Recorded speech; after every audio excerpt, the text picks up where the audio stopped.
ನೋಡಿ, ನಮ್ಮೆಲ್ಲ SLC ವಿದ್ಯಾರ್ಥಿಗಳೇ, ನಮ್ಮ ಪರೀಕ್ಷಾ ಸರಣಿಯನ್ನು ಮುಂದುವರಿಸ್ತಾ ಇದ್ದೀನಿ. ಮೇಲ್ಮೈ ವಿಸ್ತೀರ್ಣಗಳು ಮತ್ತು ಘನಫಲಗಳು ಅಧ್ಯಾಯದ ಮೇಲೆ ಮುಂದುವರೆದ ಭಾಗದಲ್ಲಿ ಮುಂದಿನ ಪ್ರಶ್ನೆ ಏನಂತ ಬಂದಿದೆ ನೋಡ್ರಿ. 10 ಸೆಂಟಿಮೀಟರ್ ವ್ಯಾಸ ಮತ್ತು 20 ಸೆಂಟಿಮೀಟರ್ ತ್ರಿಜ್ಯವನ್ನು ಹೊಂದಿರತಕ್ಕಂಥ ಸಿಲಿಂಡರ್ನ ಒಂದು ಬದಿಗೆ ಅಷ್ಟೇ ವ್ಯಾಸದ ಗೋಳವನ್ನು ಮತ್ತು ಇನ್ನೊಂದು ಬದಿಗೆ ಅಷ್ಟೇ ವ್ಯಾಸದ ಹಾಗೂ ಓರೆ ಎತ್ತರ 13 ಸೆಂಟಿಮೀಟರ್ ಇರುವ ಶಂಕುವನ್ನು ಜೋಡಿಸಿ ಒಂದು ಆಟಿಕೆಯನ್ನು ತಯಾರಿಸಲಾಗಿದೆ. ಈ ಆಟಿಕೆಯ ಮೇಲ್ಮೈ ವಿಸ್ತೀರ್ಣವನ್ನು ಕಂಡುಹಿಡಲಿಕ್ಕೆ ನಿಮಗೆ ಹೇಳಿದ್ದಾರೆ. ಸರಿನಾ? ಏನಿದೆ ಅನ್ನೋದನ್ನು ಸ್ವಲ್ಪ ಚಿತ್ರದ ಮುಖಾಂತರ ಅರ್ಥ ಮಾಡ್ಕೊಳ್ತಕ್ಕಂಥ ಪ್ರಯತ್ನವನ್ನು ಮಾಡೋಣ. ನಿಮಗೆ ಸೆಂಟರ್ದೊಳಗೆ ಏನದ ಒಂದು ಸಿಲಿಂಡರ್ ಅದ, ಸಿಲಿಂಡರ್ ಆಕಾರದ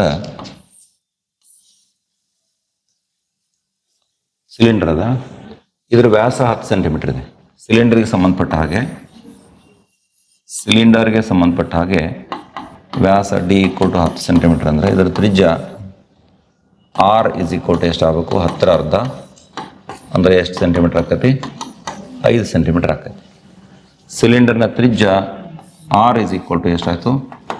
5 ಸೆಂಟಿಮೀಟರ್. ಆಮೇಲೆ ಇದು ಸಿಲಿಂಡರ್ ನಿಮಗೆ, ಹೌದಾ? ತ್ರಿಜ್ಯ 5 ಸೆಂಟಿಮೀಟರ್ ಆಯಿತು.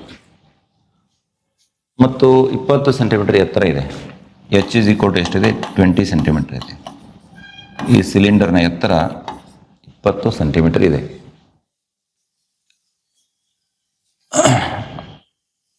ನೋಡ್ರಿ, ಒಂದು ಬದಿಗೆ ಅಷ್ಟೇ ವ್ಯಾಸದ ಅರ್ಧಗೋಳವನ್ನು, ಒಂದು ಬದಿಗೆ ಏನು ಮಾಡಿದಾರ? ಅರ್ಧಗೋಳವನ್ನು ಜೋಡಿಸಿದ್ದಾರೆ.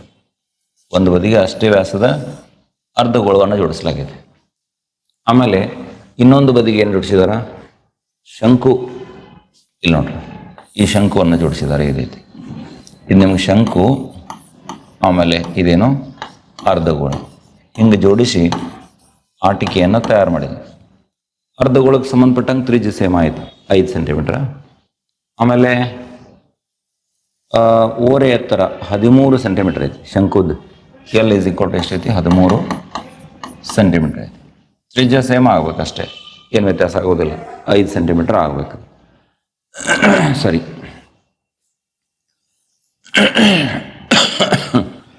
ಈಗ ನಿಮಗೇನು ಆಟಿಕೆಯ ಮೇಲ್ಮೈ ವಿಸ್ತೀರ್ಣವನ್ನು ಕಂಡುಹಿಡಿಯೋಣ.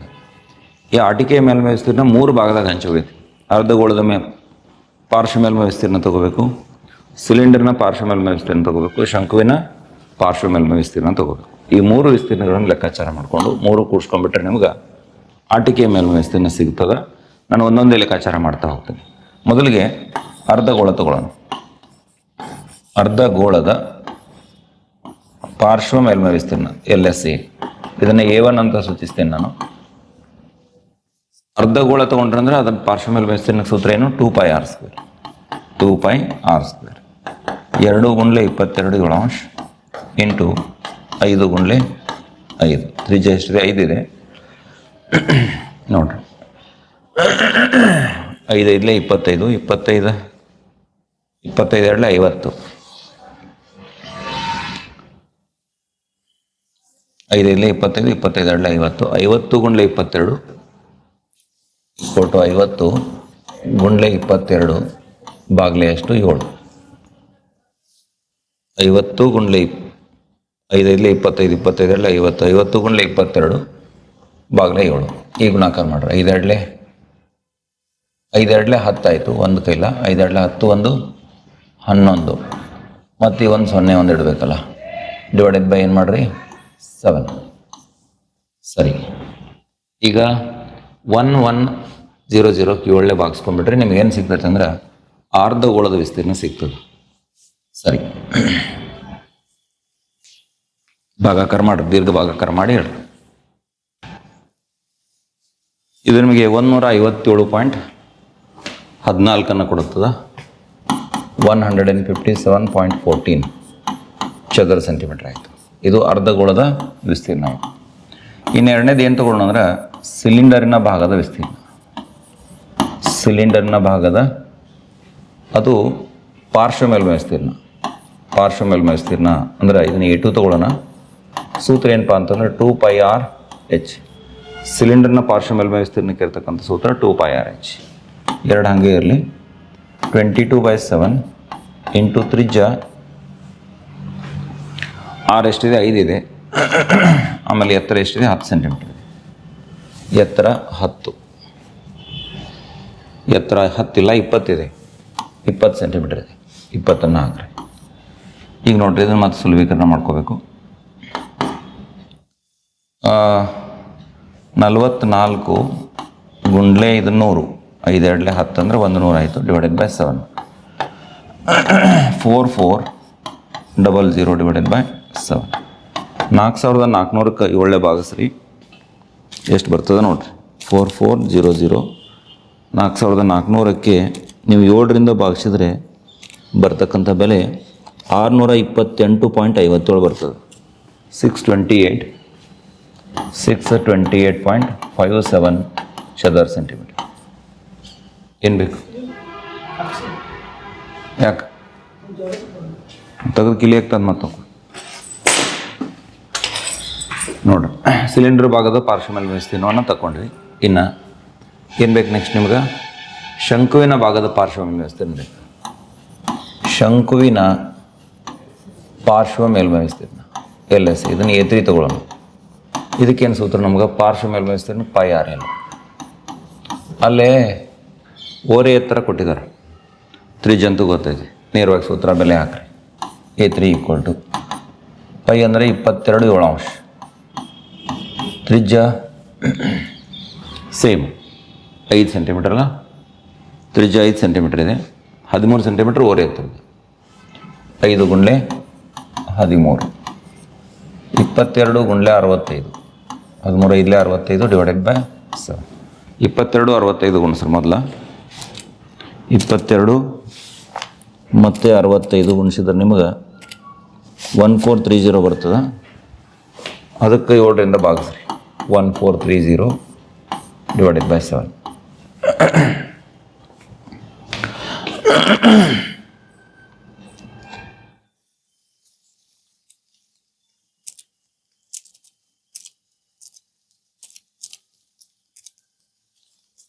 ಇದು 204.28 ಕೊಡ್ತದೆ.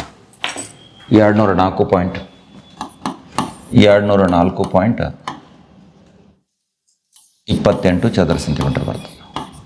ಇದು ನಿಮಗೆ A3. ಈಗ ನಮ್ಗೆ ಆಟಿಕೆಯ ಒಟ್ಟು ಮೇಲ್ಮೈ ವಿಸ್ತೀರ್ಣ ಬೇಕಾಗಿದೆ. ಆಟಿಕೆಯ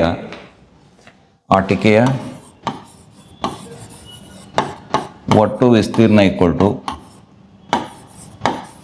ಏನೇನು ಬರ್ತೈತೆ ನೋಡ್ರಿ. 3 ವಿಸ್ತೀರ್ಣಗಳನ್ನು ಕೂಡಿಸ್ಕೋಬೇಕು. A1 ಬೆಲೆ, A2 ಬೆಲೆ ಮತ್ತು A3 ಬೆಲೆಗಳನ್ನು ಕೂಡಿಸ್ಕೋಬೇಕು. A1 ಬೆಲೆ ಏನು? 157.14. 157.14. ಆಮೇಲೆ A2 ಬೆಲೆ ಎಷ್ಟೈತೆ ನೋಡ್ರಿ, ಇಲ್ಲೇ ಐತಲ್ಲ A2, 628.57. 628.57. ಮೂರನೇದು 204.28. ಇವನ್ನೆಲ್ಲ ಕೂಡಿಸ್ತಕ್ಕಂಥ ಕೆಲಸ ಮಾಡಿರಿ. 90, 9, 90,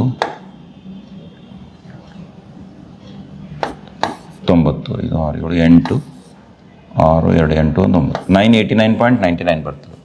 ಅಂದರೆ ಇದು ನಾವು ರೌಂಡ್ ಫಿಗರ್ ವ್ಯಾಲ್ಯೂ 990 ಬರಿಬೋದು. = ಒಟ್ಟು ವಿಸ್ತೀರ್ಣ A = ಎಷ್ಟು ಬಂತು? 990 ಚದರ ಸೆಂಟಿಮೀಟರ್ ಅಂತಕ್ಕಂಥದ್ದು ನೋಡ್ತೇವೆ. 989.99 ಇದೆ, ಅದು ರೌಂಡ್ ಫಿಗರ್ ವ್ಯಾಲ್ಯೂ 990 ಚದರ ಸೆಂಟಿಮೀಟರ್ ಬರೀ. ಇಲ್ಲಿ ಸ್ವಲ್ಪ ಹಿಂಗೆ ಭಾಗಿಸ್ಕೊಳ್ಳೋದು ನಿಮ್ಗೆ ಗೊಂದಲ ಆಗ್ತದೆ. ಇನ್ನೊಂದು ನೀವು ಮೆಥಡ್ ಇದಕ್ಕೆ ಏನು ಮಾಡ್ಬೋದು ಅಂದ್ರೆ, ಒತ್ತಟ್ಟಿಗೆ ಹೋದ್ರೆ ಅಂದರೆ ಅಲ್ಲಿ ಒತ್ತಟ್ಟಿಗೆ A1 + A2 + A3 ಇಟ್ಕೊಂಡು ಹೋದ್ರೆ ಅಂದ್ರೆ ಕಾಮನ್ ತಗೋದು. R ಸಾಮಾನ್ಯ ಬರ್ತೈತಿ, π ಸಾಮಾನ್ಯ ಬರ್ತೈತಿ, ತ್ರಿಜ್ಯ ಎರಡಕ್ಕೂ ಸೇಮ್ ಐತಿ, ಅದು ಒಂದು ಸರಳ ಆಗ್ತದೆ ದಾರಿ. ಅಥವಾ ಇನ್ನೊಂದು ವೇದೊಳಗೆ ಹಿಂಗೆ ಸಪ್ರೇಟಾಗಿ ಮಾಡ್ಕೊಂಡಾಗ ನಾವು ಮೊದಲನೇ ಬೆಲೆ ಎಷ್ಟು ಬಂದದ ನೋಡ್ರಿ, ಇಲ್ಲಿದಲ್ಲ 100/7 ಬಂದದ. 1100/7 A1. ಹಾಂ, ಇಲ್ಲಿ ನೋಡ್ರಿ A1 + A2 + A3 ಬರ್ತೈತಲ್ಲ, ಇಲ್ಲಿ ಟೋಟಲ್ ಮೇಲ್ಮೈ ವಿಸ್ತೀರ್ಣ A = 1100/7 ಬಂದದ. ಎರಡನೇದು ಏನು ಬಂದದ? 4400/7 ಅದ. 4400/7 ಅದ. ಮೂರನೇದು ಏನದ? 1430/7 ಅದ. ಅಂದ್ರೆ ನೀವು 7ರಲ್ಲಿ 3 ಸಲ ಬಾಕ್ಸೋದು ಉಳಿತೈತಿ. ನೀವು ಹಿಂಗೆ ಲಸ ತೊಗೊಂಡು 7 ಲಸ ಬರ್ತೈತಿ, ಇವು 3 ಕೂಡಿಸಿ 7ರಲ್ಲಿ ಬಾಕ್ಸ್ಕೊಂಡ್ರೂ ಆವಾಗೂ ಕೂಡ ನಿಮ್ಗೆ ಇಷ್ಟ ಉತ್ತರ ಬರ್ತದೆ. ಹಿಂಗೆ 2-3 ರೀತಿ ಹೋಗ್ಬೋದು. ನಾ ಪ್ರತ್ಯೇಕ ಭಾಳ ಭಾಗಗಳದಾವ ಅಂಥೇಳಿ ಪ್ರತ್ಯೇಕ ಹೋದೆ. ಬಟ್ ಒತ್ತಟಿಗೆ ಹೋಗೋದನ್ನು ಸರಳ ಅಂತ ನನಗೆ ಫೀಲ್ ಆಗ್ತದೆ. ಅಲ್ಲಿ ಸಾಮಾನ್ಯ ತೆಗೆದ್ರಂದ್ರೆ ಇನ್ನೂ ಈಸಿ ಆಗ್ತದೆ. ಅಂದರೆ ಲೆಕ್ಕಾಚಾರಗಳ ಶ್ರಮ ಏನಾಗ್ತದೆ ಉಳಿತದೆ ಅಂತಕ್ಕಂಥದ್ದು ನಾವು ಗಮನಿಸ್ತೀವಿ. ಸರಿ, ಮುಂದಿನ ಪ್ರಶ್ನೆಗೆ ಸಾಗೋಣ. ಒಂದು ಪಾತ್ರೆಯು ತಲೆ ಕೆಳಗಾದ ಶಂಕುವಿನ ಆಕಾರದಲ್ಲಿದೆ. ತಲೆ ಕೆಳಗಾದ ಶಂಕುವಿನ ಆಕಾರದಲ್ಲಿದೆ ಅಂದರೆ ಈ ರೀತಿ ಒಂದು ಪಾತ್ರೆ ಅದ, ಹಿಂಗೆ ತಲೆ ಕೆಳಗಾದ ಶಂಕುವಿನ ಆಕಾರದಾಗ ಐತಿ. ಅದರ ಎತ್ತರ 8 ಸೆಂಟಿಮೀಟರ್ ಮತ್ತು ತೆರೆದ ಮೇಲ್ಭಾಗದ ತ್ರಿಜ್ಯ 5 ಸೆಂಟಿಮೀಟರ್ ಇದೆ. ಎಚ್ ಇಸ್ ಈಕ್ವಲ್ ಟು ಎಷ್ಟೈತಿ? 8 ಸೆಂಟಿಮೀಟರ್ ಅದ ಎತ್ತರ, ನೇರ ಎತ್ತರ ಅಂತ ತಿಳ್ಕೊಬೇಕಿದ್ನ. ಪಾದದ ಮೇಲ್ಭಾಗದ ತ್ರಿಜ್ಯ ಎಷ್ಟಿದೆ? 5 ಸೆಂಟಿಮೀಟರ್ ಇದೆ. ಆರ್ ಈಕ್ವಲ್ ಟು ಎಷ್ಟಿದೆ? ಇದು 5 ಸೆಂಟಿಮೀಟರ್ ತ್ರಿಜ್ಯ ಇದೆ. ಅದರ ಅಂಚಿನವರೆಗೆ ಏನು ಮಾಡಿದ್ದಾರೆ? ನೀರನ್ನು ತುಂಬಿದ್ದಾರೆ. ಇದು ಕಂಪ್ಲೀಟ್ ಇದರೊಳಗೆ ಏನು ಮಾಡಿದ್ದಾರೆ? ನೀರು ತುಂಬಿದ್ದಾರೆ. ಅಂಚಿನ ತನಕ ಏನು ಮಾಡಿದ್ದಾರೆ? ನೀರು ತುಂಬಿದ್ದಾರೆ. ಈ ಪಾತ್ರೆಯಲ್ಲಿ 0.5 ಸೆಂಟಿಮೀಟರ್ ತ್ರಿಜ್ಯವಿರುವ ಗೋಳಾಕಾರದ ಸೀಸದ ಗುಂಡುಗಳನ್ನು ಹಾಕಿದ್ದಾರೆ. ಎಷ್ಟು? 0.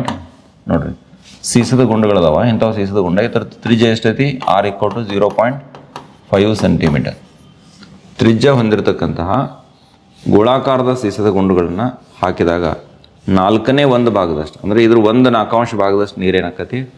ಹೊರಚಲ್ತದ. ಹಾಗಾದರೆ ಪಾತ್ರೆಯಲ್ಲಿ ಹಾಕಿದ ಸೀಸದ ಗುಂಡುಗಳ ಸಂಖ್ಯೆ ಎಷ್ಟು ಅಂತ ಕೇಳಿದ. ಇಂಥವು ಸೀಸದ ಗುಂಡುಗಳನ್ನ ಇದ್ರಾಗ ಹಾಕಿಲ್ಲ. ಎಷ್ಟು ಹಾಕಿದಾರೆ ನಮ್ಗೆ ಗೊತ್ತಿಲ್ಲ, ಎಷ್ಟು ಅಂತ ಗೊತ್ತಿಲ್ಲ. ಆ ಸಂಖ್ಯೆನ ನಾವು ಕಂಡುಹಿಡಿಬೇಕಾಗೈತಿ. ಇಲ್ಲಿ ನೋಡ್ರಿ, n ಸಂಖ್ಯೆಯ ಗುಂಡುಗಳನ್ನು ಹಾಕಿದ್ದಾರೆ ಅಂತ ಭಾವಿಸ್ಕೊಳ್ಳೋಣ. n ಸಂಖ್ಯೆಯ ಗುಂಡು ಅಥವಾ ಗೋಲಿಗಳನ್ನು ಹಾಕಿರಲಿ.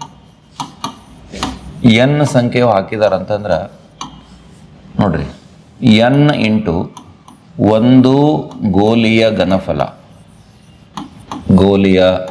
ಘನಫಲ ಯಾವುದಕ್ಕೆ ಸಮ ಆಗಬೇಕಂದ್ರೆ ಇದು n ಸಂಖ್ಯೆಯ ಗೋಲಿಗಳನ್ನ ಹಾಕಿದಾರಲ್ಲ, ಅಷ್ಟು ಗೋಲಿಯದ ಘನಫಲ ಅಂದರೆ n ಇಂಟು ಒಂದು ಗೋಲಿಯ ಘನಫಲ ಇದೆ. ಎಷ್ಟು ನೀರು ಹೊರಚಲ್ಲೈತಲ್ಲ ಅದಕ್ಕೆ ಸರಿ ಹೋಗ್ಬೇಕಲ್ಲ. 1/4 ಭಾಗ, 4/4 ಭಾಗದಷ್ಟು ಅಂದರೆ 1/4 ಇದರದ ಆ ಏನು ತಲೆ ಕೆಳಗಾಗಿ ಇಟ್ಟಿರ್ತಕ್ಕಂತಹ ಶಂಕುವಿನ ಆಕಾರದ ಪಾತ್ರೆ ತುಂಬ ಅಪ್ ಟು ದ ಬ್ರಿಮ್ ತುದಿತನ ನೀರು ತುಂಬಿದೆ ಅಂತ ಹೇಳಿದಾರೆ. ಅಂದರೆ 1/4 ಎದಕ್ಕೆ ತೊಗೋಬೇಕು? ಶಂಕುವಿನ ಘನಫಲಕ್ಕೆ ತೊಗೋಬೇಕು. ಶಂಕುವಿನ ಘನಫಲದ 4/1 ಭಾಗ ಏನು ಘನಫಲ ಸಿಗ್ತತಿ ಅದು ಎದಕ್ಕೆ ಸಮ ಆಗಬೇಕು ಅಂದ್ರೆ ಅಲ್ಲಿ ಎಷ್ಟು ಸಂಖ್ಯೆಯ ಗೋಲಿಗಳಿರ್ತಾವಲ್ಲ ಅಷ್ಟು ಸಂಖ್ಯೆಯ ಗೋಲಿಗಳ ಘನಫಲಕ್ಕೆ ಸಮ ಆಗಬೇಕು. ಹೀಗಾಗಿ ನಮಗೆ n ಈಕ್ವಲ್ ಟು ಏನು ಬರ್ತೈತೆ ಅಂದ್ರೆ 1/4 ಆಫ್ ಶಂಕುವಿನ ಘನಫಲ 1/3 pi R square H 1/3 pi R square H. ಇದನ್ನು R1 ಅನ್ರಿ, ತ್ರಿಜ್ಯ R1 ಅನ್ರಿ. ಆಮೇಲೆ ಇದು ಒಂದು ಗೋಲಿಯ ಘನಫಲ, ಗೋಲಿ ಇದು ಓರೆ ಗುಣಾಕಾರ ಮಾಡ್ಕೋತ ನೇರವಾಗಿ ಬರಿತೀನಿ. ಗೋಲಿ ಅಂದರೆ 4/3 ಪೈ ಆರ್ ಕ್ಯೂಬ್, ಇದು R2 ಅನ್ರಿ. ಘಾತ ಎಷ್ಟು ಬಿಡೋ? 3 ಇಡೋಣ. ಗೋಳದ ಘನಫಲ, ಗೋಲಿ ಅಥವಾ ಗುಂಡು ಅದು ಯಾವ ಆಕಾರದಾಗೈತಿ? ಗೋಳದ ರೂಪದಾಗ ಐತಿ. ಅಂದರೆ ಅದರ ಘನಫಲ ತಗೋಬೇಕು. ಇನ್ನು ಇಲ್ಲಿ ಬೆಲೆಗಳನ್ನು ಹಾಕಿ ಸುಲಭೀಕರಣವನ್ನು ಮಾಡ್ತಕ್ಕಂಥ ಕೆಲಸವನ್ನು ಮಾಡೋಣ. ಏನೇನು ಕ್ಯಾನ್ಸಲ್ ಮಾಡ್ಕೊಳಕ್ಕೆ ಸಾಧ್ಯತೆ ನೋಡಿ. ಇಲ್ಲಿ ಸ್ವಲ್ಪ ಭಿನ್ನ ರಾಶಿಗಳನ್ನ ಹಿಂಗೆ ಸುಲಭೀಕರಣ ಮಾಡ್ಕೊಂಡು 1/4 ಇಂಟು 1/3 ಇಂಟು 4/3 ಇಟ್ಲೆ 3/4 ಇಟ್ಟು ಇಂಟು ಈ ಪೈ ನೇರವಾಗಿ ಹೊಡೆದ. ಇಲ್ಲಿ ನೋಡಿ, ಸ್ಥಿರಾಂಕಗಳನ್ನ ಇಲ್ಲಿ ತೊಗೊಂಡೆ. ಇನ್ನು R1 ಬೆಲೆ ತ್ರಿಜ್ಯ ಯಾವುದು ಅಂಶದಾಗಿಂದ? ಶಂಕುವಿನ ತ್ರಿಜ್ಯ ತೊಗೋಬೇಕು. ಶಂಕುವಿನ ತ್ರಿಜ್ಯ ಎಷ್ಟಿದೆ? 5 ಸೆಂಟಿಮೀಟರ್ ಇದೆ. ಅಂದರೆ ಇಲ್ಲಿ 5 ಬರೀ. ಎತ್ತರ ತೊಗೋಬೇಕು. ಶಂಕುವಿನ ಎತ್ತರ ತೊಗೋಬೇಕು. ಶಂಕುವಿನ ಎತ್ತರ ಎಷ್ಟಿದೆ? 8 ಇದೆ. 8 ಡಿವೈಡೆಡ್ ಬೈ ಇದನ್ನ ಹಿಂಗೆ ತೊಗೊಂಡು 5 × 5 × 8 ಐತಿಲ್ಲ, ಅಂಶದಾಗ ಇಟ್ಕೊಳ್ಳೋಂಥ 5 × 5 × 8 5 × 5 × ಎತ್ತರ ಎಷ್ಟು? 8 ಡಿವೈಡೆಡ್ ಬೈ R2. ಯಾವುದರ ತ್ರಿಜ್ಯ ತೊಗೋಬೇಕು? ಗೋಲಿಯ ತ್ರಿಜ್ಯ ಎಷ್ಟಿದೆ? 0.5 ಇದೆ. 0.5 ಎಷ್ಟು ಸಲ? 3 ಸಲ, ಅಂದರೆ 5 10 ಇಲ್ಲ ಹಿಂಗೆ ಮಾಡಿದ್ರೆ 0.5 ಇಂಟು 0.5 ಇಂಟು 0.5 ಸರಿನಾ? ಇದನ್ನು ಸುಲಭೀಕರಣ ಸ್ವಲ್ಪ ಟೆಕ್ನಿಕಲಿ ಸರಿಯಾಗಿ ಮಾಡ್ಕೋಬೇಕು. 1/4 ಹಂಗೆ ಇರಲಿ. ಈಗ ಈ 3 ಹೊಡೆದು ಹಾಕ್ಬಿಡ್ರಿ. 1/4 ಉಳಿತು. ಇದನ್ನೇನು ಮಾಡೋಣ? 5 ಐತಲ್ಲ, 5 × 5 × 5 8 ಹಂಗೆ ಇಡೋಣ. ದಶಮಾಂಶ ಸ್ಥಾನ ಸಗೇನು ಛೇದದಾಗೇನು ಇದನ್ನು ಬರೀ 5 ಬರಿತೀನಿ. ನಾನು ಮುಂದಿಂದು 5 ಬರಿತೀನಿ. ಪ್ರತಿಯೊಂದು 5 10 ಅಂದಂಗೆ 10 ಮ್ಯಾಲೆ ಹೋಗ್ತದೆ. ಅಂದರೆ ಮ್ಯಾಲೆ 10 ಏನು ಮಾಡಬೇಕು 3 ಸಲ ಗುಣಿಸ್ಬೇಕು. 10 ಗುಂಡ್ಲೆ 10 ಗುಂಡ್ಲೆ 10 ಮಾಡ್ಕೊಂಡ್ರೆ ಅಂದರೆ ಸರಿ ಹೋಗುತ್ತೆ. 5/10 ಬರ್ತೈತಿಲ್ಲ, 10 ಮ್ಯಾಲೆ ಓದ್ದೇನೆ. ಈಗ ನೋಡ್ರಿ ಏನೇನು ಕ್ಯಾನ್ಸಲ್ ಆಗ್ತಾವೆ. ಈಗ 4 1 4 2 ಹೌದಾ, 2 1 2 2 ಮತ್ತೆ 2 2 1 2 5 ಈ 5 ಹೊಡೆದಾಕ್ರಿ. ಆಮೇಲೆ 5 1 5 2 ಆಮೇಲೆ ಮತ್ತೆ 5 1 ಇಲ್ಲಿ 5 2 ಅಂಶದಾಗ ಏನು ಉಳಿತು? ಛೇದದಾಗಿನ ಬಹುಶಃ ಎಲ್ಲ ಕ್ಯಾನ್ಸಲ್ ಆತಂತ ಅಂದ್ಕೋತೀನಿ ನಾನು. ಇಲ್ಲಿ 5 5 25 22 50 52 100. n ಈಸ್ ಈಕ್ವಲ್ ಟು ಎಷ್ಟು ಬಂತು? ಗೋಲಿಗಳ ಸಂಖ್ಯೆ ನೋಡ್ರಿ, ಇಲ್ಲಿ ಉಳಿದದ್ದು 5 ಉಳಿದೈತಿ, ನೆಕ್ಸ್ಟ್ 5 ಉಳಿದೈತಿ, ನೆಕ್ಸ್ಟ್ ಒಂದು 2 ಉಳಿದೈತಿ, ಮತ್ತೊಂದು 2 ಉಳಿದೈತಿ. ಇವೆಲ್ಲ ಗುಣಾಕಾರ ಮಾಡ್ರೆ ಎಷ್ಟು ಬರ್ತೈತೆ ಅಂದ್ರೆ 100 ಬರ್ತದೆ. ಸರಿ ಐತೋ ಇಲ್ಲೋ ನೋಡ್ರಿ. ಇಂಟು 100 ಮತ್ತೊಂದು ಸಲ ಗಮನಿಸ್ರಿ. 5 5 25 25 2 50 52 100. ಎಸ್, ಗೋಲಿಗಳ ಸಂಖ್ಯೆ ಎಷ್ಟಾಯ್ತು? 100 ಆಯ್ತು. ಪ್ರಶ್ನೆ ಕೇಳಿದ್ದೇನು? ಹಾಕಿದ ಪಾತ್ರೆಯಲ್ಲಿ ಹಾಕಿದ ಸೀಸದ ಗೋಲಿಗಳೆಷ್ಟು ಅಂತ ಕೇಳಿದರು. ಆದ್ದರಿಂದ ನನ್ನ ತೀರ್ಮಾನ ಏನಪ್ಪ ಅಂತಂದ್ರೆ ಪಾತ್ರೆಯಲ್ಲಿ ಹಾಕಿದ, ಆದ್ದರಿಂದ ಪಾತ್ರೆಯಲ್ಲಿ ಹಾಕಿದ ಗೋಲಿಗಳ ಸಂಖ್ಯೆ, ಹಾಕಿದ ಗೋಲಿಗಳ ಸಂಖ್ಯೆ ಈಕ್ವಲ್ ಟು 100 ಅಂತಕ್ಕಂಥದ್ದನ್ನು ನೋಡ್ತೀವಿ.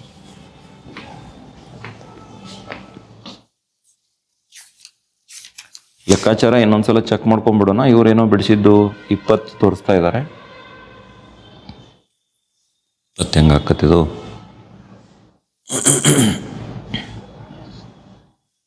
ನನ್ನ ಪ್ರಕಾರ ಎಲ್ಲಿ ಮಿಸ್ಟೇಕ್ ಇಲ್ಲ, ಒಂದ್ಸಲ ಕ್ರಾಸ್ ಚೆಕ್ ಮಾಡಿಬಿಡೋಣ ನೋಡ್ರಿ.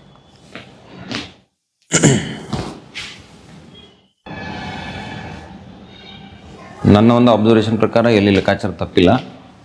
ಸ್ವಲ್ಪ ನೀವು ಒಂದು ಸ್ವಲ್ಪ ಕನ್ಫರ್ಮ್ ಮಾಡ್ಕೊಂಬಿಡ್ರಿ. ಇಲ್ಲೊಂದು ಸೋರ್ಸ್ ಆಫ್ ಬಿಡಿಸಿದ್ದು ಇದೆ, ಅದು 20 ಉತ್ತರ ತಂದಿದ್ದಾರೆ. ಯಾವುದಕ್ಕೂ ಚೆಕ್ ಮಾಡ್ಕೊರಿ. ನನ್ನ ಪ್ರಕಾರ 100% ಕರೆಕ್ಟ್ ಇದೆ. ಮುಂದೆ ನೋಡ್ರಿ, ಮುಂದಿನ ಪ್ರಶ್ನೆ ಏನಂತ ನೋಡ್ರಿ. ವರ್ಗಗಣಾಕೃತಿಯ ಮರದ ವಸ್ತುವಿನ ಒಂದು ಮುಖದ ಒಳಭಾಗ ತಗ್ಗಾಗುವಂತೆ ಒಂದು ವರ್ಗಗಣಾಕೃತಿ ಇದೆ. ಸ್ವಲ್ಪ ಇಂಟ್ರೆಸ್ಟಿಂಗ್ ಇದೆ ಇದು ಲೆಕ್ಕ. ವರ್ಗಗಣಾಕೃತಿ ನೋಡ್ರಿ, ಭಾಳ ಟ್ರಿಕ್ಕಿ ಇದೆ ಕ್ವಶನ್ ಇದು. ಹಿಂಗೊಂದು ವರ್ಗಗಣಾಕೃತಿ ಇದೆ ಅಂದರೆ ಎಲ್ಲ ಅಂಚುಗಳು ಸೇಮ್ ಅದಾವೆ.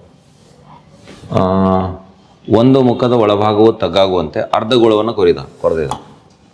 ಇಲ್ಲಿ ಮ್ಯಾಲೆ ಏನಾಗೈತಿ? ಹಿಂಗೆ ಅರ್ಧಗೋಳ ಹಿಂಗೆ ತಗ್ಗಾಗುವಂಗೆ ಇದ್ರ ಹಿಂಗೆ ಇದಕ್ಕೆ ಪ್ರತಿಯೊಂದು ಅಂಚಿಗೆ ಹತ್ತುವಂಗೆ ಇಲ್ಲಿ ಹಿಂಗೆ ತಗ್ಗು ಮಾಡಿದ್ದಾರೆ.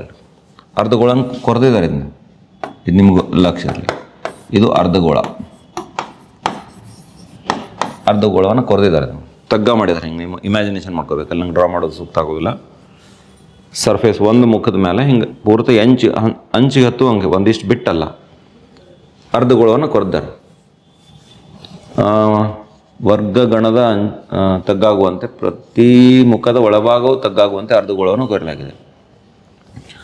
ವರ್ಗಗಣದ ಅಂಚಿನ ಉದ್ದದ ವ್ಯಾಸ 7 ಸೆಂಟಿಮೀಟರ್. ವರ್ಗಗಣದ ಅಂಚಿನ ಉದ್ದವು ಅರ್ಧಗೋಳದ ವ್ಯಾಸಕ್ಕೆ ಸಮನಾಗಿದೆ. ಅಂದ್ರೆ ಈ ಅಂಚಿನ ಉದ್ದ ಅರ್ಧಗೋಳದ ವ್ಯಾಸ ಅಂದ್ರೆ ಇದು ಏನಾಗೈತಿ? ಹಿಂಗೆ ಅರ್ಧಗೋಳ ಉಂಟಾಗೈತಿ. ಹಿಂಗೆ ಇದು ಎಜ್ಜಿದ ಹತ್ತೈತೆ ನಂಗೆ ಆ ದಂಡಿ ನಡಬರ್ಗ್ ಕಟ್ ಮಾಡಿಲ್ಲ ಅವರು, ಪೂರ್ತ ದಂಡಿಗೆ ಹತ್ತುವಂಗೆ ಕಟ್ ಮಾಡಿದ್ದಾರೆ. ಇದ್ರ ವ್ಯಾಸ ಮತ್ತು ಅಂಚಿನ ಉದ್ದ ಎರಡೂ ಸೇಮ್ ಆಗಿದೆ, ಸಮವಾಗಿದ್ದರೆ ನೂತನವಾಗಿ ಉಂಟಾದ ಘನದ ಒಟ್ಟು ಮೇಲ್ಮೈ ವಿಸ್ತೀರ್ಣವನ್ನು ಕಂಡುಹಿಡಿಯಿರಿ. ನಿಮಗೆಲ್ಲವೂ ಸರಿ ಆಗ್ತದೆ. ಏನು ಕೂಡಿಸ್ಕೋಬೇಕು ಏನು ಕಳಿಬೇಕು ಅನ್ನೋದು ಇಲ್ಲಿ ಗೊಂದಲ ಆಗ್ತದೆ. ಲಕ್ಷ ಕೊಡ್ರಿ. ನಿಮ್ದು ಏನು ಘನಾಕೃತಿ ಐತಲ್ಲ, ಅದು ಘನಾಕೃತಿ ಅದು ಹಿಂಗೆ ತೆಗ್ದಾರಲ್ಲ, ಅದ್ರ ಒಳಗಿಂದ ವಿಸ್ತೀರ್ಣ ತೊಗೋಬೇಕು ನಾವು. ಅದು ಅರ್ಧಗೋಳದ ವಿಸ್ತೀರ್ಣ ತೊಗೋಬೇಕು. ಹೌದು ಒಪ್ತೀನಿ. ಆದ್ರೆ ಆ ಘನದ ವಿಸ್ತೀರ್ಣದೊಳಗೆ ಮ್ಯಾಲಿಂದ ವೃತ್ತಾಕಾರದ ಮುಖ ಒಂದು ಹೋಗ್ಬಿಡ್ತಲ್ಲ, ಅದನ್ನು ಮೈನಸ್ ಮಾಡ್ಕೋಬೇಕಿಲ್ಲಿ. ಏನು ಮೇಲ್ಭಾಗ ಐತಲ್ಲ, ಹಿಂಗೆ ಐತಲ್ಲ, ಅದನ್ನು ಹಿಂಗೆ ಇದನ್ನು ತೆಗ್ದಾರ ಅವ್ರು. ಹಿಂಗೆ ತೆಗ್ದ ಅರ್ಧಗೋಳಾಕೃತಿ ತೆಗ್ಗತ್ತದು. ಈ ಮೇಲೆ ಹೆಂಗೈತದ, ಇದೇನು ವೃತ್ತಾಕಾರದ ಮುಖ ಐತಲ್ಲ, ಅದಕ್ಕೆ ಆ ಮುಖದ ವಿಸ್ತೀರ್ಣ ಬಿಟ್ಟು ಹೋಯ್ತು, ಅದು ತಗ್ಗ ಬಿತ್ತಲ್ಲ, ಅದಷ್ಟು ಉಂಟಾಗಿರ್ತಕ್ಕಂಥ ಸರ್ಫೇಸ್ ಮೇಲ್ಮೈ ಏನು ಉಂಟಾಯ್ತಲ್ಲಿ ಅರ್ಧಗೋಳಾಕೃತಿ, ಅದರ ವಿಸ್ತೀರ್ಣ ತೊಗೋಬೇಕು. ಅದನ್ನು ಬಿಟ್ಟರೆ ಬಾಜುಕಿಂದ 4 ಮುಖಗಳು, ಕೆಳಗಿಂದ 5 ಮುಖದ ವಿಸ್ತೀರ್ಣ ತೊಗೋಬೇಕು. ಅಂದ್ರೆ ಟೋಟಲ್ ಮೊದಲು ಏನು ಮಾಡೋಣ ನಾವು? ಘನಾಕೃತಿಯ ವಿಸ್ತೀರ್ಣ ತೆಗೆನು ಪ್ಲಸ್ ಅರ್ಧಗೋಳದ ವಿಸ್ತೀರ್ಣ ತೆಗೆನು. ಆ ಥರ ಏನು ಬಿಡಬೇಕು ಅಂದ್ರೆ ಮೇಲ್ಭಾಗದಲ್ಲಿ ಮುಖ ಏನೈತಲ್ಲ ಮೇಲೆ ಅದರ ವಿಸ್ತೀರ್ಣವನ್ನು ಬಿಡಬೇಕು ಅಂತಕ್ಕಂಥದ್ದನ್ನು ತಲೆಯಲ್ಲಿ ತಗೋರಿ. ಇಷ್ಟೇ ಇಲ್ಲಿ ನೀವು ಅರ್ಥ ಮಾಡ್ಕೋಬೇಕಾದ್ರೆ ಪ್ರಮುಖವಾಗಿ ಇಷ್ಟ ಐತೆ, ಉಳಿದದ್ದೆಲ್ಲ ಸುಲಭ ಲೆಕ್ಕಾಚಾರ ಐತೆ ನೋಡಿರಿ. ನಾನು ಏನು ಮಾಡ್ತೀನಿ ಅಂದ್ರೆ ಆಟಿಕೆಯ ಒಟ್ಟು ಮೇಲ್ಮೈ ವಿಸ್ತೀರ್ಣ ಇಕ್ವಲ್ಟು ಒಂದು ಸಂಬಂಧ ಬರ್ಕೋತೀನಿ. ಆಟಿಕೆಯ ಒಟ್ಟು ಮೇಲ್ಮೈ ವಿಸ್ತೀರ್ಣ, ಒಟ್ಟು ಉಂಟಾದ ಘನದ ಒಟ್ಟು ಮೇಲ್ಮೈ ವಿಸ್ತೀರ್ಣ. ಆಟಿಕೆ ಅಲ್ಲ, ಅದು ಘನ ಇದೆಯಲ್ಲ, ಅದು ಉಂಟಾದ ಘನದ ಮೇಲ್ಮೈ ವಿಸ್ತೀರ್ಣ, ಉಂಟಾದ ಘನದ ಮೇಲ್ಮೈ ವಿಸ್ತೀರ್ಣ ಈಕ್ವಲ್ ಟು ಇಲ್ಲಿ ನೋಡ್ರಿ, ಒಂದು ಘನದ ಮೇಲ್ಮೈ ವಿಸ್ತೀರ್ಣ, ಘನದ ಪೂರ್ಣ ಮೇಲ್ಮೈ ವಿಸ್ತೀರ್ಣ, ಯಾವುದೂ ಮುಖ ಬಿಟ್ಟಿಲ್ಲ ಇಲ್ಲಿ, ಪೂರ್ಣ ಮೇಲ್ಮೈ ವಿಸ್ತೀರ್ಣ, ಘನದ ಪೂರ್ಣ ಮೇಲ್ಮೈ ವಿಸ್ತೀರ್ಣ ತಗೊಳತ್ತೀವಿ. ಆಮೇಲೆ ಅರ್ಧಗೋಳದ ವಿಸ್ತೀರ್ಣ ತಗೊಳತ್ತೀವಿ ಪ್ಲಸ್ ಅರ್ಧಗೋಳದ ವಿಸ್ತೀರ್ಣ. ಈ ಅರ್ಧಗೋಳದ ವಿಸ್ತೀರ್ಣ ಮತ್ತು ಘನದ ವಿಸ್ತೀರ್ಣದೊಳಗೆ ಏನು ಬಿಡಬೇಕಂದ್ರೆ ಮೈನಸ್ ವೃತ್ತದ ವಿಸ್ತೀರ್ಣ. ವೃತ್ತದ ವಿಸ್ತೀರ್ಣ ಯಾಕೆ ಕಳೀತೀನಿ ಅಂದ್ರೆ ವೃತ್ತಾಕಾರದ ಮುಖ ಐತೆ ಅದಕ್ಕೆ ಮ್ಯಾಲೆ, ಅದಕ್ಕೆ ನಾನು ಏನು ಮಾಡ್ತೀನಿ ವೃತ್ತದ ವಿಸ್ತೀರ್ಣ ಅಂತೀನಿ. ಅಂದ್ರೆ ಏನೇನು ಸೂತ್ರ ಹಾಕಿ ನಮ್ಮ ಗಣದ ವಿಸ್ತೀರ್ಣಕ್ಕೆ ಏನು ಸೂತ್ರ? 6a². ಪ್ರತಿ ಮುಖ ವರ್ಗಾಕಾರದಾಗಿರ್ತೈತಿ, ಅಂಚು ಎ ಇತ್ತಂದ್ರೆ 6a² ಆಗತ್ತೆ. ಅರ್ಧಗೋಳದ ವಿಸ್ತೀರ್ಣ ಸೂತ್ರ ಏನೈತಿ? 2πr². ಆಮೇಲೆ ವೃತ್ತದ ವಿಸ್ತೀರ್ಣಕ್ಕೆ ಏನು ಸೂತ್ರ ಐತಿ? πr² ಐತಿ. ಅಂದ್ರೆ 6a² + πr². ಇದು ನಮಗೆ ಸಂಬಂಧ ಕೊನೆಗೆ ಸಿಗೋದು. ಅಂಚು ಎಷ್ಟದ ಇದ್ರದ್ದು? ಎಷ್ಟು ಆಯ್ತಲ್ಲ, 7 ಸೆಂಟಿಮೀಟರ್ ವ್ಯಾಸ ಅದ. ಅರ್ಧಗೋಳದ ಅಂಚಿನ ಉದ್ದವು ಅರ್ಧಗೋಳದ ವ್ಯಾಸಕ್ಕೆ ಸಮ ಆಗೈತೆ, ಇದು 7 ಸೆಂಟಿಮೀಟರ್.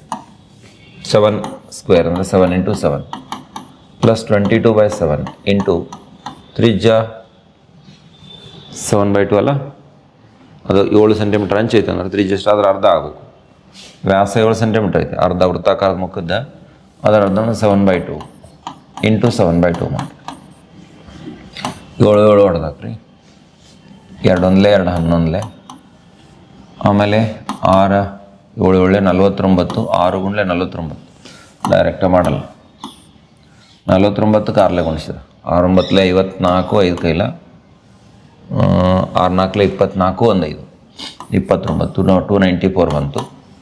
11 7 77/2 38.5 38.5 ಇವೆರಡೂ ಕೂಡಿಸ್ರಿ. ಈಗ ಕೂಡಿಸಿದ್ರೆ ನಿಮಗೆ ಉತ್ತರ ಎಷ್ಟು ಬರ್ತದೆ ನೋಡ್ರಿ.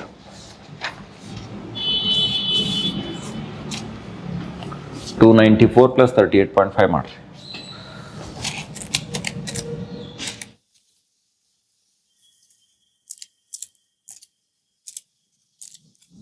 $332.5 ಬರ್ತದೆ ಫೈನಲ್ ಉತ್ತರ. 332.5 ಚದರ ಸೆಂಟಿಮೀಟರ್. ನೋಡಿ, ಭಾಳಷ್ಟು ಲೆಕ್ಕಗಳು ಈ ಪ್ರಕಾರ ಬಂದಿಲ್ಲ. ಇದು ಸ್ವಲ್ಪ ಕಠಿಣ ಲೆಕ್ಕ, ಬಟ್ ತಿಳುವಳಿಕೆ, ಆರಂಭದ ತಿಳುವಳಿಕೆ ಹೆಂಗೆ ಮುಂದುವರಿಸಬೇಕು, ಸೂತ್ರ ಏನು ಸಂಯೋಜಿಸ್ಕೋಬೇಕು ಅನ್ನೋದು ಅರ್ಥ ಮಾಡ್ಕೊಳ್ಳೋದು ಭಾಳ ಇಂಪಾರ್ಟೆಂಟ್ ಐತಿ ಈ ಲೆಕ್ಕದಲ್ಲಿ. ಸರಿ, ಮುಂದಿನ ಪ್ರಶ್ನೆ ನೋಡ್ರಿ. ತ್ರಿಜ್ಯ 6 ಮಾನಗಳನ್ನು ಹೊಂದಿರತಕ್ಕಂಥ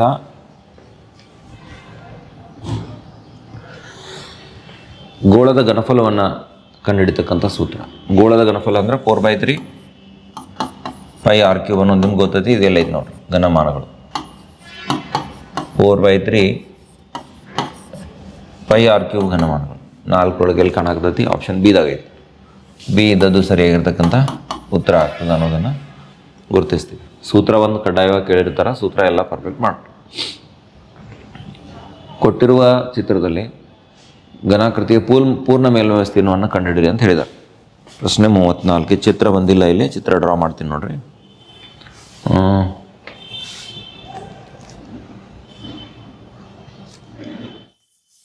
ಸಿಂಪಲ್, ಇದು 1 ಮಾರ್ಕ್ ಪ್ರಶ್ನೆ ಐತಿ. ಇನ್ನೊಂದು ಶಂಕು ಕೊಟ್ಟಿದ್ದಾರೆ ಹಿಂಗೆ, ಅದು ಇನ್ವರ್ಟೆಡ್.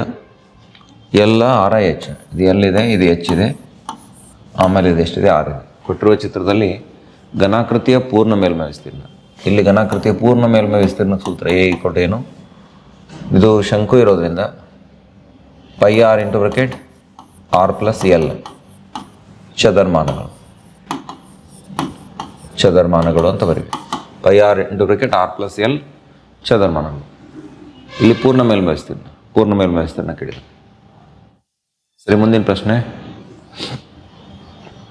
ಎತ್ತರ 2.8 ಮೀಟರ್ ಐತಿ, 4.2 ಮೀಟರ್ ವ್ಯಾಸದ ಇರ್ತಕ್ಕಂಥ ಘನ ಸಿಲಿಂಡರ್ನ ಮೇಲೆ ಅದೇ ಎತ್ತರ ಮತ್ತು ಅದೇ ವ್ಯಾಸವನ್ನು ಹೊಂದಿರುವ ಶಂಕುವಿನ ಆಕೃತಿಯನ್ನು ಕೊರೆದು ಹೊರತೆಗೆಯಲಾಗಿದೆ. ಹೊರ ತೆಗೆದಾರೆ. ಹಾಗಾದರೆ ಘನಾಕೃತಿಯ ಉಳಿದ ಭಾಗದ ಮೇಲ್ಮೈ ವಿಸ್ತೀರ್ಣವನ್ನು ಕಂಡುಹಿಡಿಯಿರಿ ಅಂತಕ್ಕಂಥದ್ದು ಪ್ರಶ್ನೆ ಇದೆ. ಇದಕ್ಕೊಂದು ಡೈಗ್ರಾಮು ಕೊಟ್ಟಿದ್ದಾರೆ. ಇಲ್ಲ ಡೈಗ್ರಾಮ್ ಬಂದಿಲ್ಲ, ಡ್ರಾ ಮಾಡ್ತೀನಿ ನೋಡಿ. ಡೈಗ್ರಾಮ್ ಏನೈತೆ ಅಂದರೆ, ಒಂದು ಸಿಲಿಂಡರ್ ಅದ, ಘನ ಸಿಲಿಂಡರ್ ಅದ. ಈ ರೀತಿಯಾಗಿ ಒಂದು ಘನ ಸಿಲಿಂಡರ್ ಇದೆ. ಈ ಘನ ಸಿಲಿಂಡರ್ನಿಂದ ಅದೇ ವ್ಯಾಸವನ್ನು ಹೊಂದಿರುವ ಶಂಕುವಿನ ಆಕೃತಿಯನ್ನು ಕೊರೆದಾರೆ. ಇದರಾಗಿಂದ ಏನು ಕಟ್ ಮಾಡಿ ತೆಗೆದರು ಅಂತಂದ್ರೆ ಈ ರೀತಿ ಇದು ಕಟ್ಟಿಗೆದೈತಿ. ಈ ಶಂಕುವಿನ ಆಕಾರದಾಗ ಇದನ್ನು ಕಟ್ ಮಾಡಿ ಇದರಿಂದ ಕಟ್ ಮಾಡಿ ಹೊರಗೆ ತೆಗೆದಾರೆ, ಹೊರತೆಗೆಯಲಾಗಿದೆ. ಹಾಗಾದರೆ ಘನಾಕೃತಿಯ ಉಳಿದ ಭಾಗದ ಪೂರ್ಣ ಮೇಲ್ಮೈ ವಿಸ್ತೀರ್ಣವನ್ನು ಕಂಡುಹಿಡಿಯಿರಿ ಅಂತಕ್ಕಂಥದ್ದು ಪ್ರಶ್ನೆ ಐತಿ. ಅಂದರೆ ನಾವು ಏನೇನು ಇಲ್ಲಿ ವಿಸ್ತೀರ್ಣಗಳನ್ನು ಲೆಕ್ಕಾಚಾರ ಮಾಡ್ಕೋಬೇಕು ಅನ್ನೋದನ್ನು ಸ್ವಲ್ಪ ನೋಡಿರಿ. ಕಟ್ಟಿಗೆಯಿಂದ ಮಾಡಲ್ಪಟ್ಟೈತಲ್ಲ ಘನ ಸಿಲಿಂಡ್ರ್ ಐತಿ, ಅಂದರೆ ಕೆಳಗೆ ಬೇಸು ಕೂಡ ಅದಕ್ಕೆ ಐತಿ, ಗಮನದಾಗಿರಲಿ. ಘನಾಕೃತಿಯ ಉಳಿದ ಭಾಗದ ಮೇಲ್ಮೈ ವಿಸ್ತೀರ್ಣವನ್ನು ಕಂಡುಹಿಡಿಯಿರಿ ಅಂತಕ್ಕಂಥದ್ದು ನಾವು ಪ್ರಶ್ನೆ. ಸರಿ, ಏನೇನು ಮಾಡಬೇಕು ಅನ್ನೋದನ್ನು ಲೆಕ್ಕಾಚಾರವನ್ನು ಸ್ವಲ್ಪ ಗಮನಿಸ್ರಿ ಎಲ್ಲರೂ ಸರಿಯಾಗಿ. ಈಗ ನಮಗೆ ಎತ್ತರ ಎಷ್ಟಿದೆ? ಈಗ ಎತ್ತರ ಅನ್ನೋಕ್ಕಿಂತನೂ ಘನಾಕೃತಿಯ ಉಳಿದ ಭಾಗದ ವಿಸ್ತೀರ್ಣ ಇಕ್ಕೊಳ್ತು ಘನಾಕೃತಿಯ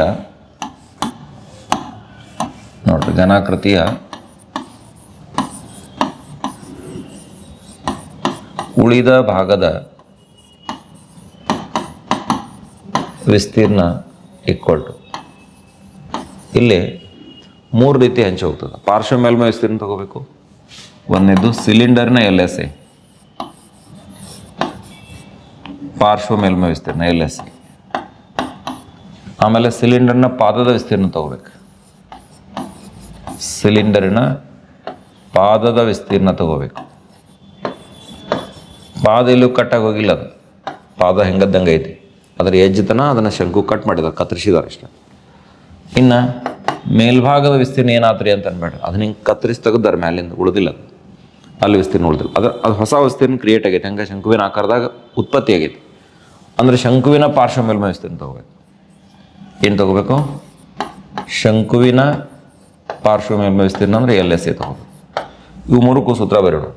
ಸಿಲಿಂಡರ್ನ ಪಾರ್ಶ್ವ ಮೇಲ್ಮೈ ವಿಸ್ತೀರ್ಣಕ್ಕೆ ಸೂತ್ರ ಏನ? 2πr/h. ಆಮೇಲೆ ಪಾದದ ವಿಸ್ತೀರ್ಣಕ್ಕೆ ಏನು ಸೂತ್ರ? πr². ಶಂಕುವಿನ ಪಾರ್ಶ್ವ ಮೇಲ್ಮೈ ವಿಸ್ತೀರ್ಣಕ್ಕೆ ಸೂತ್ರ ಏನು? πrl. ಇಲ್ಲಿ ಎಲ್ ಅಂತ ಗೊತ್ತಿಲ್ಲ ನೋಡ್ರಿ, ಅಂತ ತಗೋಬೇಕು ನಾವು. ಅದನ್ನು ಲೆಕ್ಕಾಚಾರ ಮಾಡೋಣಂತ. ಇಲ್ಲೇ ಏನೇನು ಬರ್ತೈತೆ ನೋಡ್ರಿ, ಒಂದು ಸ್ವಲ್ಪ ಲಕ್ಷ ಕೊಡ್ರಿ. ಇದರ ತ್ರಿಜ್ಯ ಎಷ್ಟಿದೆ? 4.2 ಮೀಟರ್ ವ್ಯಾಸ ಇದೆ. ಇಲ್ಲೇ D = 4.2 ಐತಿ. ಅಂದ್ರೆ R = 2.1 ಮೀಟರ್ ಆಯಿತು. ಮೀಟರ್ದಾಗ ಅದ ಒಳಗೆ 2.1 ಮೀಟರ್ ಆಯಿತು. ಇದರ ತ್ರಿಜ್ಯ, ಶಂಕುವಿನ ತ್ರಿಜ್ಯ 2 ಸೇಮ 2.1 ಮೀಟರ್ ಆಯಿತು. ಇನ್ನು ಇದ್ರ ಎತ್ತರ ಕೊಟ್ಟಿದ್ದಾರೆ, ಸಿಲಿಂಡರ್ನ ಎತ್ತರಕ್ಕೆ ಮತ್ತು ಶಂಕುವಿನ ಎತ್ತರಕ್ಕೆ 2 ಸೇಮ್ ಆಗಬೇಕು. 2.8 ಮೀಟರ್ ಐತಿ. H = ಎಷ್ಟು? 2.8 ಮೀಟರ್ ಅದ. ಓರೆ ಎತ್ತರ ಕಂಡುಹಿಡಿಯೋಣ. ಓರೆ ಎತ್ತರ L² ನೋಡ್ರಿ, ಓರೆ ಎತ್ತರ L² ಏನು ಸೂತ್ರ ನಮ್ಗೆ? R² + H² ಅನ್ನೋದು ಗೊತ್ತೈತಿ. R ಅಂದರೆ ಏನು? ತ್ರಿಜ್ಯ. ಯಾವುದರ ತ್ರಿಜ್ಯ ತಗೋಬೇಕು? 2.1 ಐತಿ ನಾವು. 2.1 ಒಂದು, 2.8 ಒಂದು. 2.1 ಸ್ಕ್ವೇರ್, ಇದು 2.8 ಸ್ಕ್ವೇರ್ ಆಗ್ತದೆ. ಇದು 4.41, 28 ಸ್ಕ್ವೇರ್, 2.8 ಸ್ಕ್ವೇರ್. 2.8 × 2.8 ಮಾಡಿದ್ರೆ 7.8 ಬರ್ತದೆ. 7.84. ಎರಡು ಕೂಡಿಸ್ಕೋರಿ. 7.84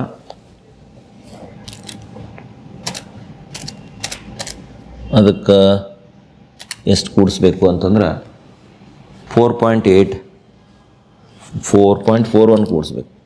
4.41 ಕೂಡಿಸಿದ್ರೆ ಬರ್ತಕ್ಕಂಥ ಬೆಲೆ 12.25 ಬರ್ತದೆ.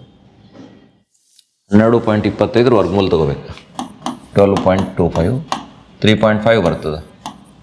ಎಲ್ ಈಕ್ವಲ್ ಟು ವರ್ಗಮೂಲ 12.25. 1225 ವರ್ಗಮೂಲ 35 ಅಂದರೆ ಇದು 3.5 ಬರ್ತದೆ.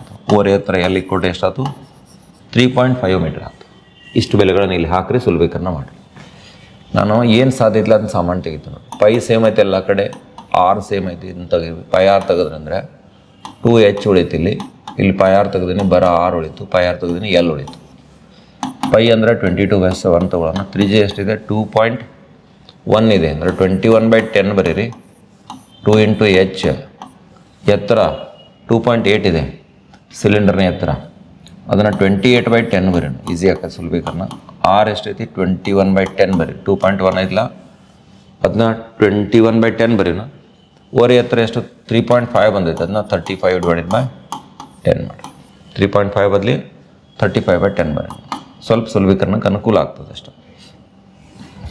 7 1 7 3 3 2 6 3 2 6 66/10 ಬ್ರಾಕೆಟ್ ನೋಡಿರಿ.